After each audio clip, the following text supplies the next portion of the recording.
Hi, happy Saturday, November the 11th. Okay, so as I'm sitting here and I'm listening to the latest upload from Tracy Beanz.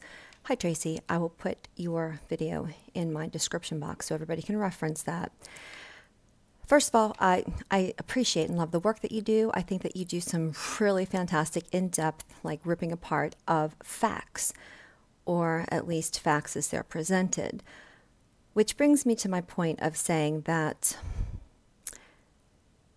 I think anytime you trust anybody, any source, you're going to always have to, and I've heard you say this too, I think before, whenever you were in your, when you were on the Quite Frankly podcast, and was talking with Frankie about that, people make mistakes.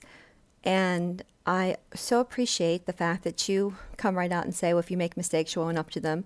I usually, if I don't verbally say it in any video that I put out, I will say that I am prone to, make mistakes as well, but I put things out as I see them, as I see them. Because I think when you share things as you see them and other people share things as they see them, it gives a base for people to come along and add their own thoughts. And eventually someone might say, well, you have too many thoughts and it's all a bunch of bullshit. But if you don't talk about them at all, if you don't bring up the fact that you're skeptical about, like, Mr. Stone, then it's like the people out there who might be thinking that may look to you and others and say, well, they don't think that. And it's not that you don't think that, it's just that you haven't voiced it. So yes, I do think it's important to voice things, even if it's just your opinion. Some opinions are more valuable than others, but that said, in regards to opinion, I don't personally trust Mr. Stone. I trust him about as much as I trust Alex Jones. Now let me say this. One of the persons who I do trust and who I think is a fantastic investigative reporter broadcasts off of the Alex Jones show all the time, and that would be Jon Rappoport. It's no big secret. I've said this before, and I'll say it again. I think he's a genuine person. He has out there kind of thoughts, too. And he's dabbled in giving presentations about the secret space program and so forth, so some may write him off as just kooky. I don't. I think he's a very smart man.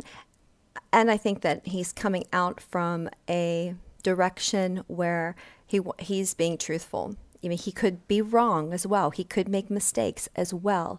But he's coming at presenting information from a standpoint of wanting to give the truth, which I think is so imperative. And that's how I see you. You always come out there as in wanting to give the truth. It's not like you're trying to hurt someone's feelings. It's not like you're trying to pick a side. You're just presenting the facts. And I think that's really important because today, emotions get so caught up in, you're a leftist, I do this, I'm guilty of it, Sometimes if I really kind of understand that someone's political ideologies are so far to the left, I'm going to write it off. I don't even need to go any further because I feel like they've got to be demented for even having such thoughts.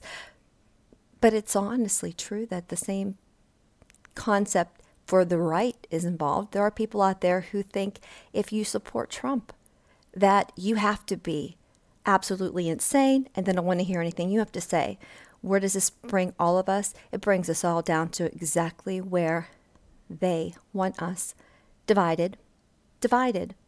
Now, this might seem a little bit too easy in some regards to say because it's probably more complicated than this, but when our elected officials or anybody as a public servant or whoever is involved makes decisions for the common good of people, fuck up, lie, cheat, steal, otherwise remain very questionable, I think they got to be. I think they have to be gone.